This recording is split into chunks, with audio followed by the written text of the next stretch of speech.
entrar nos estúdios, de contracenar com gente que eu via, que eu era fã, né? E de repente eu estava lá e a pessoa me chamando de, assim, né, informalmente, meu, né, colega, vamos comer junto. E era surreal, né? Eu falei, poxa, eu estou vivendo isso, eu saí da minha realidade lá da locadora para, de repente, ir no Faustão, ir na Xuxa, e sabe, esse tipo de coisa. Era meio surreal, mas ao mesmo tempo eu nunca me envergonhei do Evangelho de Cristo, né?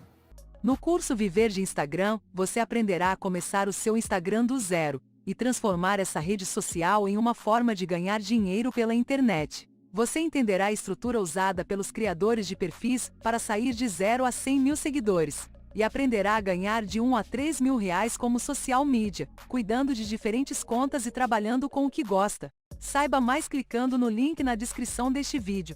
Bem-vindos ao canal Um Tempo para Jesus. No vídeo de hoje, você assistirá um testemunho do ex-ator da Globo, Felipe Fogosi, e como ele sempre esteve com Deus, mesmo estando no meio daquela emissora. Enfim, vou entrar no testemunho. Eu sou de São Paulo, capital. Nasci numa família de classe média, eu tenho um irmão mais velho, né, sou o segundo filho. Nasci numa família, eu brinco que católica, apostólica, espírita, esotérica, romana, né? Porque... Enfim, a gente, né, fui batizado, fiz primeira comunhão, como, né, nós íamos à missa, mas existia uma busca espiritual, principalmente da minha mãe. Ela ia em kardecismo, ia em Seixonoye, ia em, enfim, né, Provida, o que aparecesse ela ia, porque eu acho que realmente ela sentia uma necessidade, sentia que alguma coisa estava faltando, que não completava, né? E eu, apesar de novo, eu acompanhava ela em muitas dessas viagens, assim, né, nessa busca aí. Acho que com 10 anos eu fiz um curso na Provida, lá de meditação transcendental, enfim. Eu lembro, teve uma noite que você tinha que... Uma das primeiras noites era um curso básico, né? Você tinha que mentalizar uma figura, e você ia numa sala, e daí tinha como se fosse um mentor, um instrutor, né? E você tinha que mentalizar e tal. E eu lembro que eu mentalizei, daí quando acabou, ele falou, e o que foi, o que você viu? Eu falei assim... Eu vi Jesus num trono, assim, na minha cabeça de 10 anos, eu vi o Jesus que a gente, né, imagina, barbado e tal, e eu acho que ele não gostou muito, né, do que eu vi, assim. Não era para ter visto Jesus, assim, era para ter, sei lá, uma visão das pirâmides, ou de algum ET, alguma coisa assim, mas, enfim, alguns detalhes, né, da minha vida. Com 10 anos, meus pais se separaram, né? Isso é uma coisa muito comum hoje em dia. A minha geração, né, dos meus pais, talvez tenha sido a primeira no Brasil, né, que gerou, né, muitos casamentos se rompendo. Isso foi bem traumático para mim, ver esse rompimento do familiar, né? Agora na igreja a gente sabe, né, até pela Bíblia, a gente tem um entendimento diferente, né, da importância da família, porque cada vez mais esse conceito da família tem sido bombardeado, né, pela mídia, por novelas também, enfim, você vê que tem um movimento que não é novo, de realmente desestruturar a família, que esse é clichê, mas é a base da sociedade, porque é biologicamente a base da sociedade. Não é que é uma construção social, mas né, na natureza você precisa de né, para reproduzir, para perpetuação da vida, a gente precisa né, do macho, da fêmea, e tem o filho, enfim, são arquétipos universais, mas de qualquer forma, tem uma ideia de ideologia que fala, não, pode ter filho sozinho, solteiro, você vai conseguir cuidar, e que o Estado cuida de você, né? O Estado te supre. O Estado não é Deus, né? O Estado nunca foi, não vai ser nunca Deus. E a família vai continuar sendo necessária, né? Apesar de cada vez mais a tecnologia também está... Eu gosto muito de escatologia, né? Eu fico ligado nesse assunto. E tem umas coisas escabrosas, assim, não sei se vocês sabem, mas já tem, por exemplo, gestação extrauterina. Eles já conseguem gerar, ainda não, abertamente não falaram que conseguem fazer com humanos, mas com bezerros, por exemplo, já conseguem gerar fazer uma gestação inteira da concepção ali, uma inseminação artificial, até o nascimento num saco de plástico, uma coisa bem assustadora, enfim.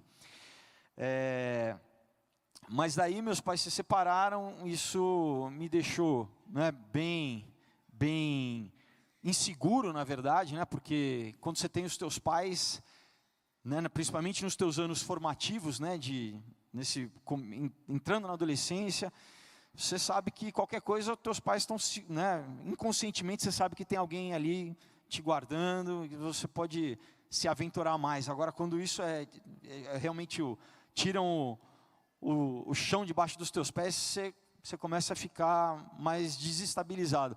Para aumentar ainda a questão, com 15 anos, a minha mãe ela foi diagnosticada com uma doença chamada calcificação da válvula mitral, que é uma calcificação da válvula mitral, que é uma válvula do coração. Ela começa a petrificar, né, e o coração, o músculo tem que ser maleável para poder bombear, e vai endurecendo, tem que trocar ou botar uma biológica, ou, né, de porco, ou uma válvula artificial. E foi um diagnóstico muito rápido. Quando ela era novinha, né, minha mãe nasceu em 44, ela teve uma febre reumática. Na época ninguém sabia como, né, cuidar, e isso que causou a doença anos depois. E os médicos diziam que ela tinha que operar assim, em meses, porque o risco de morte era assim, iminente, uma coisa bem pessimista, né? E isso, para mim, me desestabilizou mais ainda, porque, quer dizer, né, a família já foi quebrada, né? De repente eu vou perder minha mãe, como é que vai fazer? Então, foi um momento bem complicado. Junto com isso, nós estávamos passando por uma crise financeira, porque separação, né? Então, aquela coisa, os poucos bens que a gente tinha foram pulverizados, né, na divisão. Meu pai não ajudava muito, ele acabou se, né, casando novamente, enfim. Então, nós tivemos uma queda de padrão bem grande. Na época, o pessoal comprava a linha telefônica, né? A gente teve que vender telefone, teve que vender carro. Muitas vezes, ainda não era convertido, mas logo depois da conversão, a igreja muitas vezes ajudou a gente com cesta básica. Mas tudo isso, eu estou me antecipando um pouco, né, na conversão, mas tudo isso eu vejo hoje que foi uma época de conhecer a Deus, de depender de Deus, né, de aprender a depender de Deus, porque a gente até então não tinha essa cultura, né? Então foi uma época meio de treinamento no deserto mesmo, de aprender de receber o maná ali, e enfim, às vezes Deus permite certas coisas, né, certas dificuldades que vão fortalecer, vão forjar o nosso caráter, né? Mas contando exatamente da conversão, então, com 15 anos nós estávamos fazendo compra, se eu não me engano, compra de Natal, numa loja, e minha mãe encontrou um amigo que não via há muitos anos, né? Eu não era nem nascido quando, né, meus pais e essa família, eles frequentavam, né, a mesma casa e tal. E, enfim, não se viam há muito tempo, conversaram, ela contou do que estava passando, e dentro da loja ali, né, eu estava junto, ele parou e falou assim: não, você acredita em Jesus Cristo? Ela, né, claro, éramos católicos, ela realmente acreditava. Ela falou: então eu quero orar com você, porque Jesus tem poder para te curar. Enfim, pregou para ela. Ela orou, confessou ali dentro da loja, né, eu olhando ali, presenciando. E nunca tinha, né, na época não tinha tanto cristão como tem hoje em dia, tanto evangélico, né? Então eu pelo menos não tinha tido ainda contato. Então fiquei, né, observando aquilo, aquela profissão de fé, né? E né, ele se despediu e tal, mas aquela realmente, você vê, né, a unção, o poder, assim, numa oração simples, mas eu vi uma convicção que eu nunca tinha visto, né, nele, assim, a fé dele, né? E eu fiquei impressionado com aquilo, assim.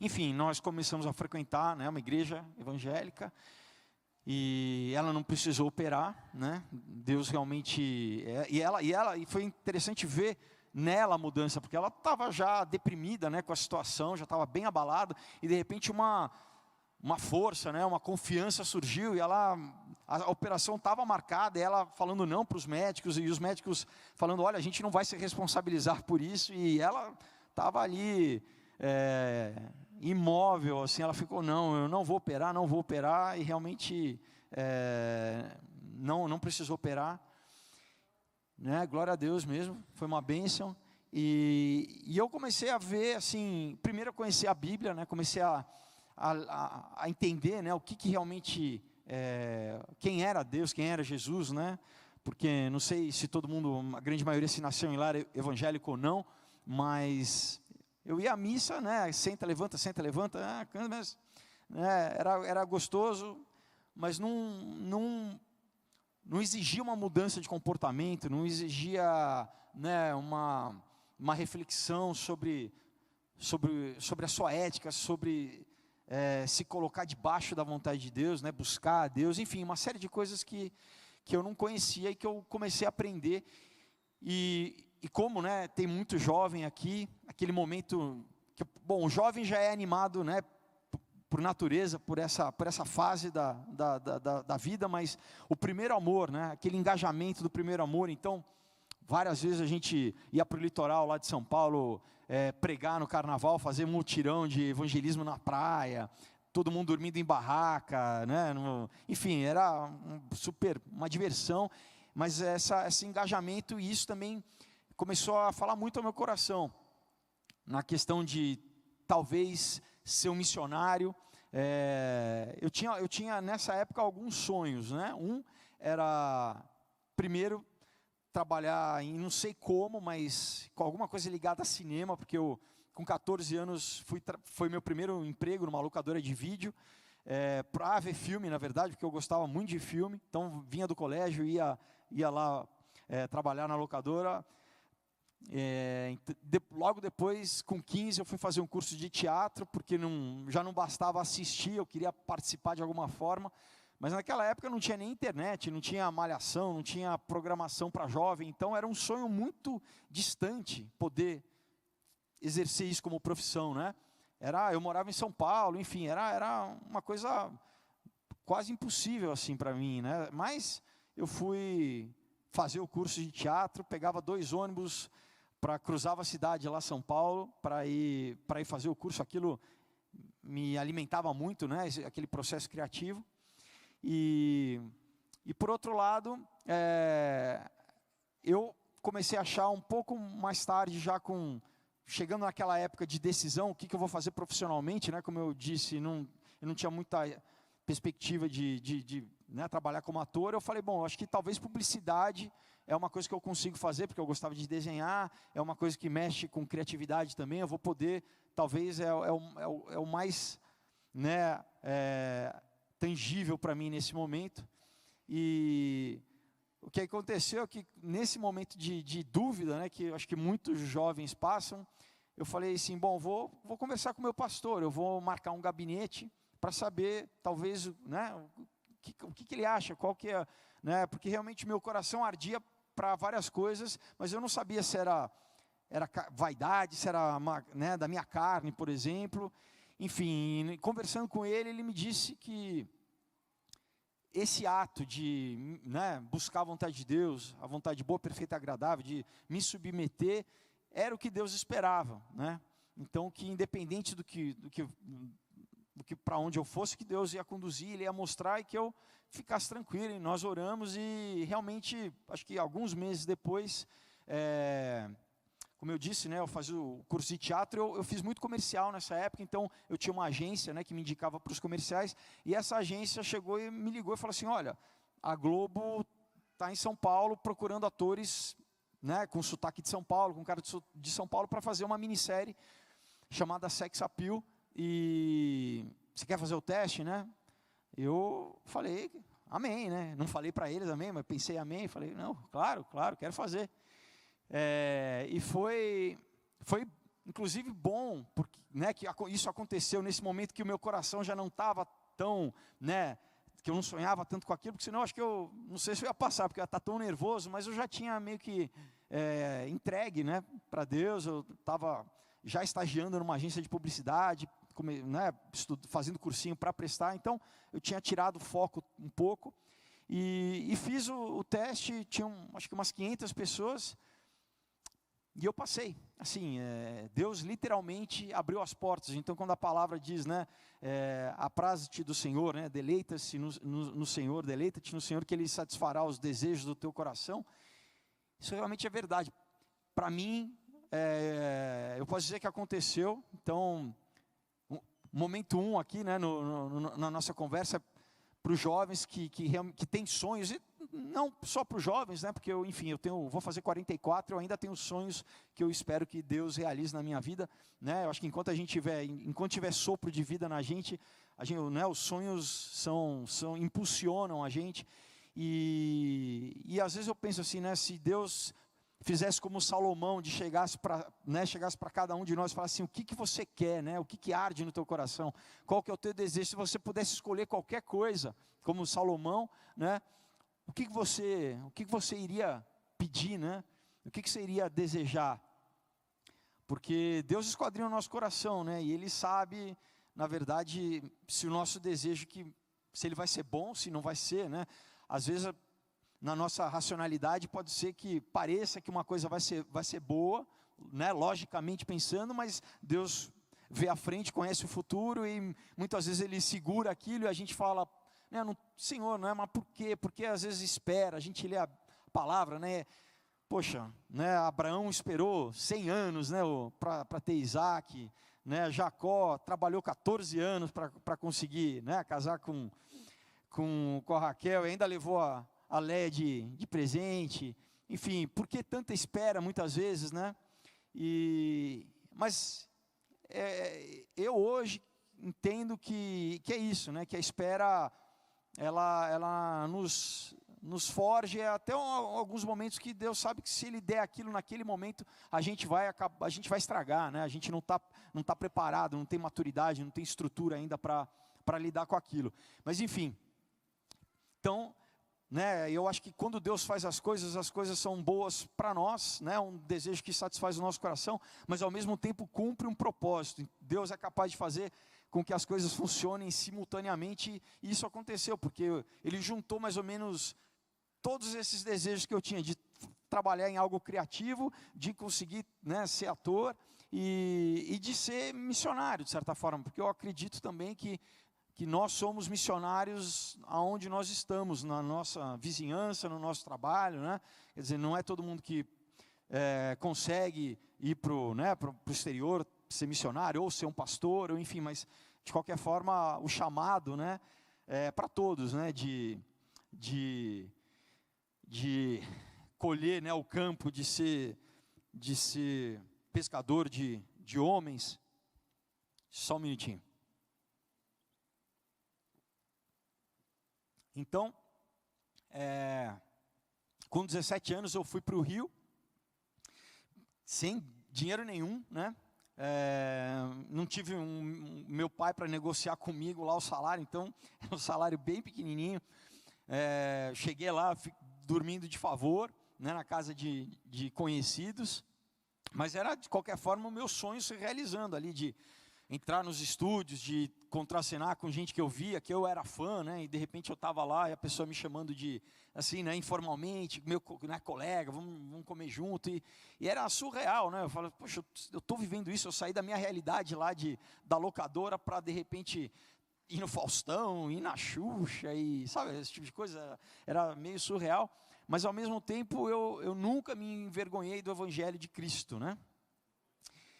Então, mesmo naquela época, eu sabia que aquilo era um campo missionário, dei Bíblia para várias pessoas lá dentro, evangelizei várias pessoas, e principalmente, né, o comportamento, né, primeiro que eu acho que era uma questão até de quebrar o estereótipo, né, porque eu não sei se alguém se tem essa experiência, ou teve essa experiência, de que acham que por você ser um cristão, você automaticamente é ignorante, você abriu mão, né, da tua razão, você, né, agora é uma pessoa manipulada, né, é um fanático.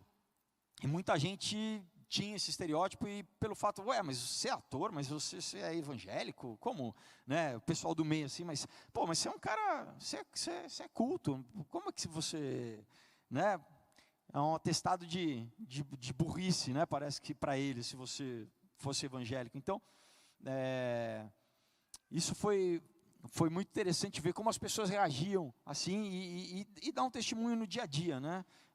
Talvez não tanto também no falar, mas na ação.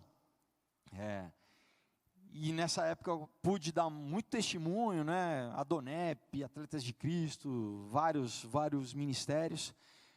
Talvez a única coisa que fosse complicada para mim, é o que acredito que também para muitos jovens, mesmo dentro da igreja, era a questão de relacionamento, de namoro, de casamento. Eu queria encontrar uma mulher de Deus, mas hoje em dia não, né? Tem muita gente, muita menina linda e inteligente e culta. Na minha época não era tão fácil achar, então eu acabava apelando para aquele namoro missionário, né? Eu escolhia e tentava trazer para a igreja, e acabava que passava de repente um ano, e quando eu percebia que ela não ia se converter, mesmo gostando, eu tinha que terminar, porque enfim, né, julgo desigual, eu não queria passar por aquilo, né, tinha a sombra da separação dos meus pais sempre atrás, me deixando inseguro, para que eu não queria de nenhuma forma seguir, repetir o que os meus pais tinham vivido. Então, isso sempre era um problema para mim. Durante alguns anos, eu tentava encontrar uma outra menina, namorava, né, tentava ter um namoro santo na medida do possível. Geralmente eu não conseguia, geralmente eu caía, ficava essa sensação de arrependimento constante, né? Enfim, até que com 30 anos, por um motivo que Deus não realizou né, quando eu tinha 17 e abriu as portas o que eu queria, né? Inclusive tem um texto aqui em Malaquias que eu gosto de citar, Malaquias 3:13, né, que diz assim: as vossas palavras foram duras para mim, diz o Senhor, mas vós dizeis, que temos falado contra ti? Vós dizeis, inútil é servir a Deus, que nos aproveitou termos cuidado em guardar os seus preceitos e em andar de luto diante do Senhor dos Exércitos? Ora, pois, nós reputamos por felizes os soberbos, também os que cometem impiedade prosperam. Sim, eles tentam ao Senhor e escapam. Tem alguém que já pensou nisso, já se sentiu assim, além de mim? Então, era uma coisa que, ao longo da vida cristã, e às vezes a gente entra numa rotina, né? Você tem momentos altos e baixos, né? Cito também que se Elias, que foi um dos maiores profetas, talvez o maior, foi arrebatado por Deus, se ele chegou um momento que ele, perseguido ali, pediu para que Deus matasse, levasse ele, né? Então é normal, é comum que nós, né, tenhamos momentos assim também de vale, né, de dúvida. E nessa época, com 30 anos, eu comecei a questionar toda a minha fé, apelei para a racionalidade e falei, não, eu acho que agora é o momento de cuidar da minha vida por mim mesmo. Não sei se, sabe, comecei primeiro a talvez não ler a Bíblia de manhã, a não ir tanto ao culto, e quando eu fui ver, meu coração tinha esfriado, eu tinha me tornado totalmente irracional, e inclusive falei para os meus amigos que eu não acreditava mais, que eu achava que eu tinha virado ateu. Assim, falei, não, acho que isso é manipulação mesmo, é mitologia, tem explicações sociológicas, antropológicas, né, do porquê, né, por que a Bíblia, como ela foi escrita, e comecei a tentar desconstruir a minha fé. Antes, né, quando eu estava nesse primeiro amor de juventude, eu não entendia quando eu ouvia falar que alguém tinha se desviado. Para mim parecia que a pessoa nunca tinha se convertido, né, de verdade. Falei, bom, se desviou é porque não teve um real encontro com Jesus, o Espírito Santo não habita nela, por isso que ela se desviou.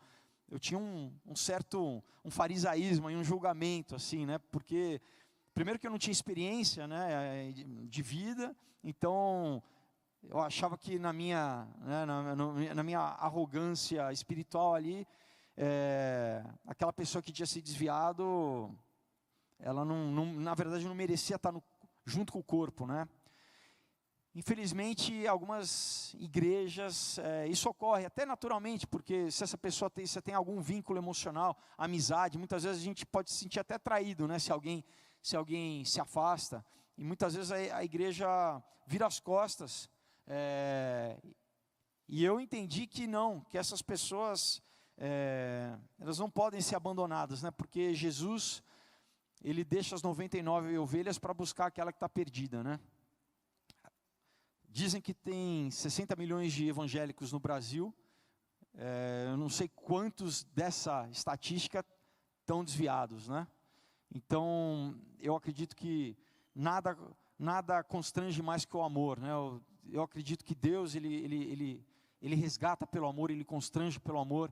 Então, hoje em dia eu tenho uma visão muito diferente, assim, primeiro de não julgar e de alcançar através do amor, assim, de realmente ter compaixão, assim, porque eu creio que esse é o verdadeiro cristianismo, né? De buscar, mesmo se a pessoa rejeite, né? Como eu rejeitava na época, eu não queria saber de igreja, mantive as amizades, mas quando eu entrava em assunto eu falava, não, deixa, não quero entrar, porque na verdade, né, naquela época eu falei, bom, agora eu quero ter licença para pecar, era um novo James Bond, né? Enfim, o resultado disso, né, é o quê? É a morte, né? Esse é o salário do pecado. E muitas coisas acabaram morrendo na minha vida. Amizades, relacionamentos profissionais, porque eu comecei a operar segundo a lógica do mundo, né? Eu falei, não, chega de ser bonzinho, essa coisa de crente, agora eu não vou dar outra face, agora é bateu, levou, a lei do mais forte, a sobrevivência do mais forte, profissionalmente, agora tenho que me impor. Enfim, mudou totalmente uma chave, né, do que era ética, do que era moral de comportamento, e parece que não, eu aprendi, né, que isso afasta as pessoas, em vez de você ser respeitado, né, Maquiavel falava, né, o que será que é melhor para o príncipe, ser temido ou ser amado, né? Eu acho que no meu caso, ser temido é muito ruim nesse sentido, entendeu? Porque as pessoas não querem, né, para que você vai lidar com alguém que é combativo, né, e na verdade é uma coisa egóica, né, do ego, né, não tem, você abre mão do espiritual, você fica só ali no ego e querendo se autopromover, enfim, é uma tática muito errada.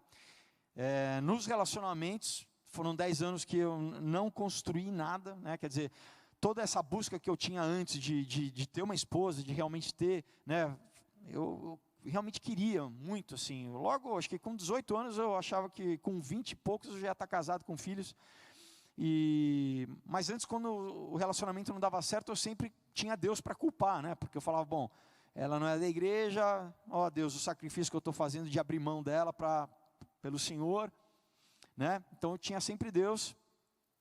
Nessa época, muitas vezes eu não queria saber de relacionamento, eu queria saber só de me satisfazer, usar, né, as moças como objeto, machuquei várias no processo,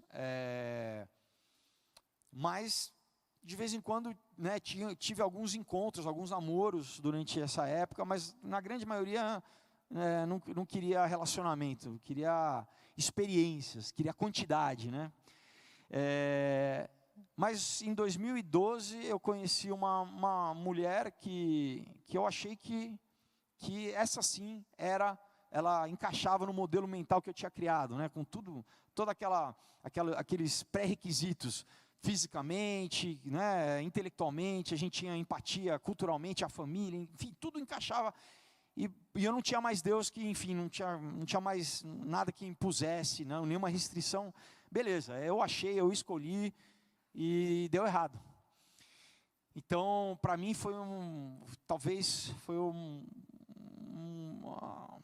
eu hoje entendo que foi o que começou um processo de Deus me trazer novamente, né, de me buscar, porque essa foi uma das questões que me fez, né, ser o filho pródigo e querer dar uma volta no mundo, E quando eu vi que eu fracassei na minha tentativa, né, independente, Deus, né, deu um passo atrás e falou, vai lá, né, então você quer tomar a rédea aí, vai lá ver o que acontece, né, a permissão de Deus. E quando eu falhei,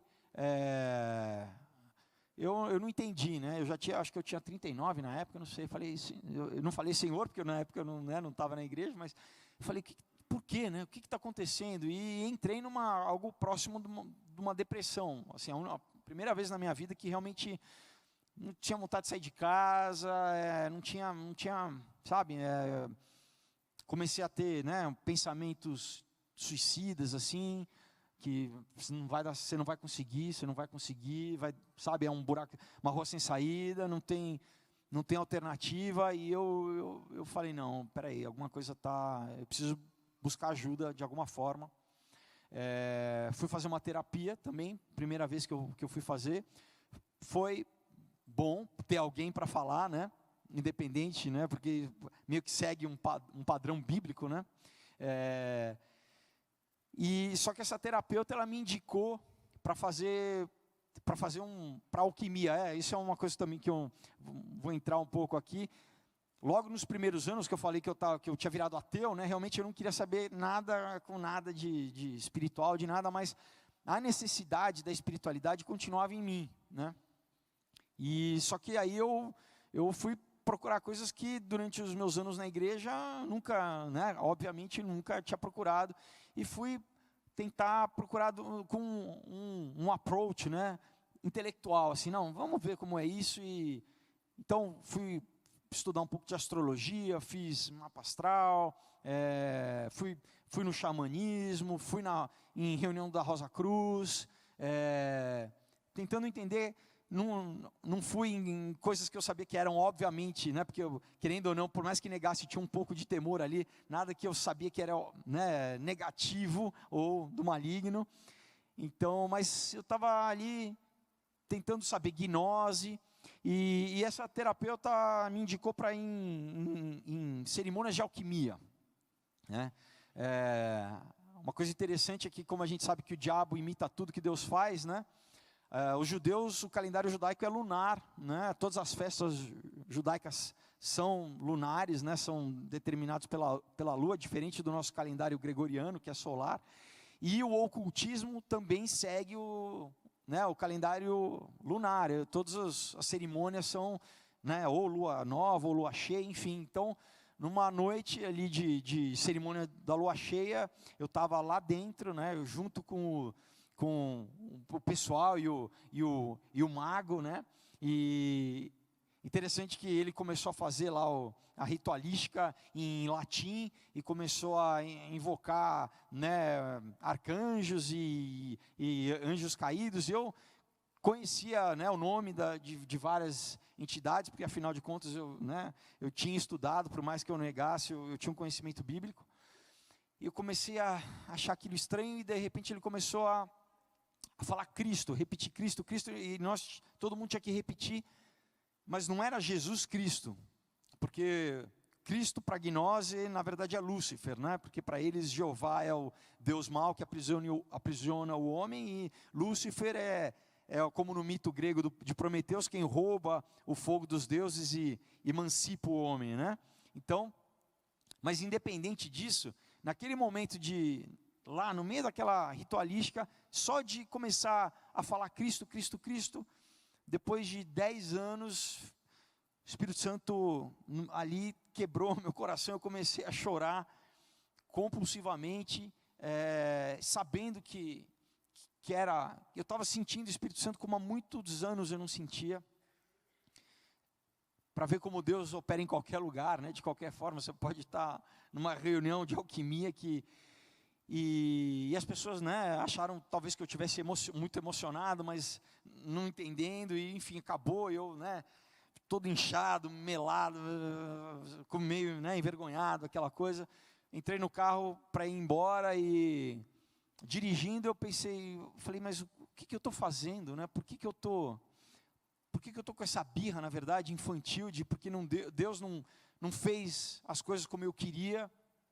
Agora eu estou, né, rebelde, e tanto tempo para a ficha cair, assim, 10 anos Então, hoje quando eu leio, né, a parábola do filho pródigo, é literal, né? Eu sei o que é aquilo, porque eu vivi aquilo, assim, de realmente falar, né, pai, eu não quero mais ter um relacionamento contigo. No meu caso, nem precisa da minha herança, né? Mas eu vou viver minha vida, e quando você se vê, você está lá comendo lavagem, né, de porco, e pensa, será que, né, meu pai vai me receber novamente?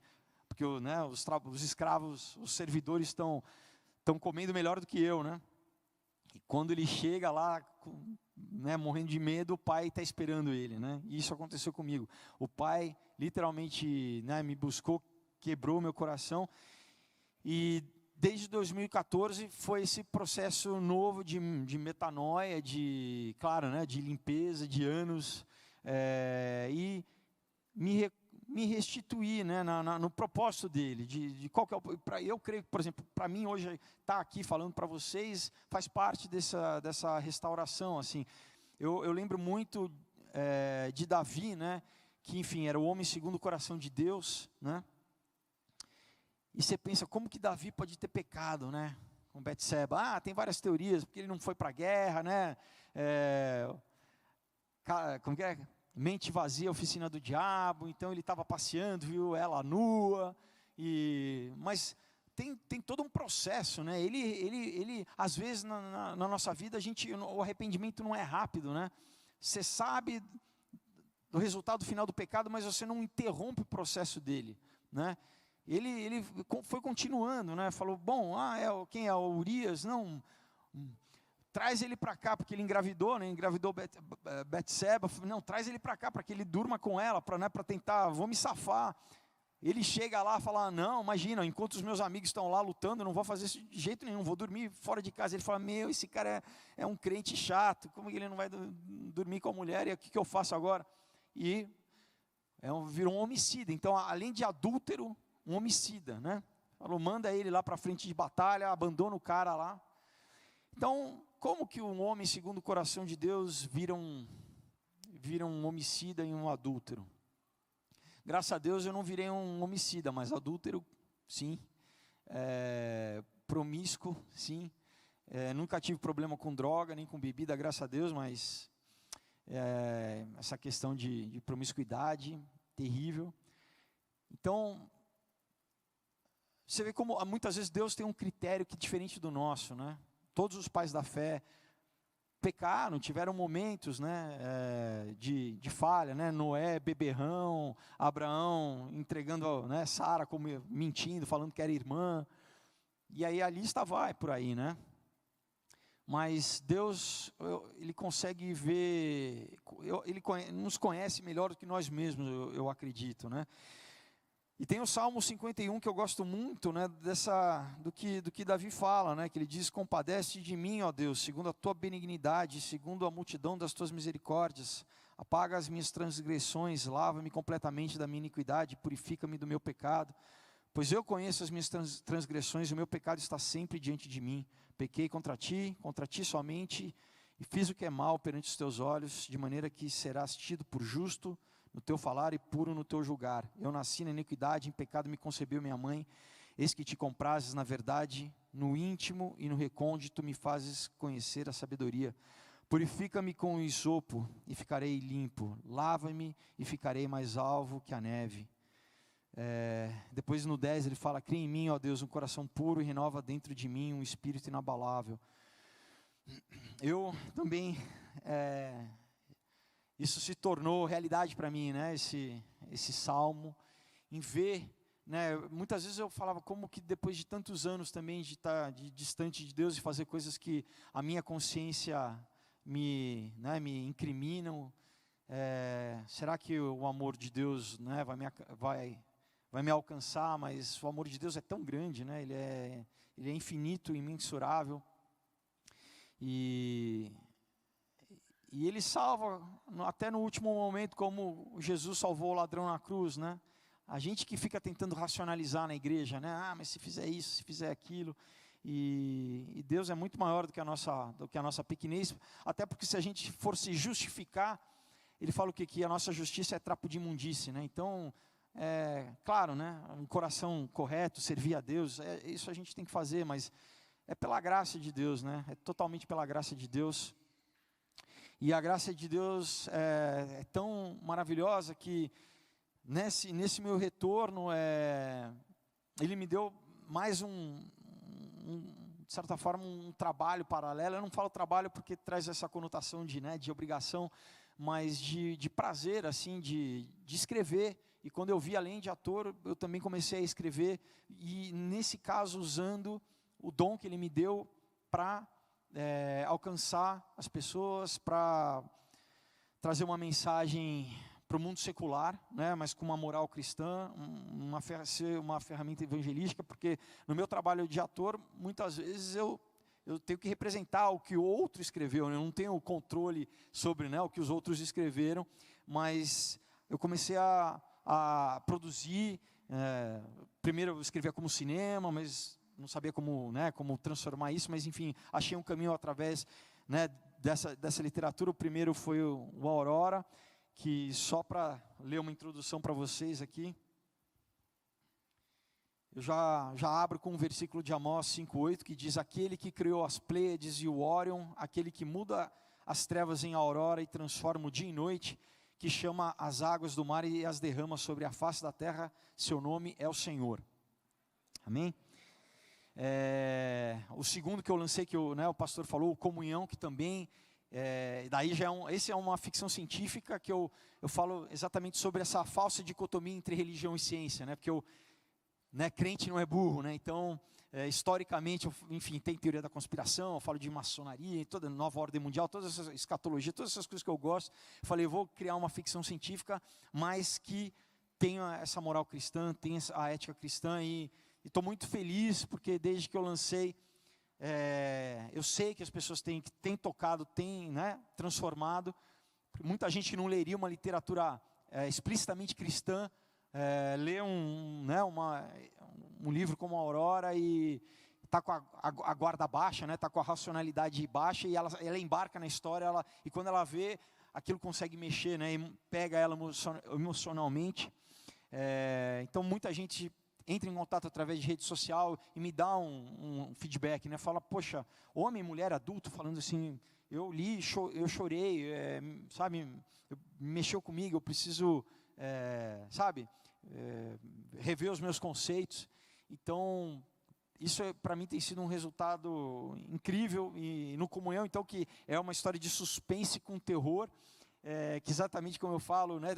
Ano passado teve uma feira, eu vou em muita feira de quadrinho, de geek, né, essas feiras que hoje em dia tem, e teve uma chamada HorrorCon, tinha pessoal vestido de Jason, tinha eu estava lá no meio, eu falava, mas é aqui que eu quero estar, porque é esse pessoal que eu preciso falar, né, eles não, se eu desse uma Bíblia em ação, por exemplo, já de cara eles iam descartar, né, então, eu estou muito feliz de novo, né, assim, de poder, de que Deus me use, né, que assim, que a minha vida sirva, tenha um propósito, né, e eu creio que a vida de cada um tem um propósito, né, independente de onde você esteja, né, não precisa estar na televisão, não precisa estar, ao contrário, né, tem muita ilusão, né, do que esse mundo glamuroso, que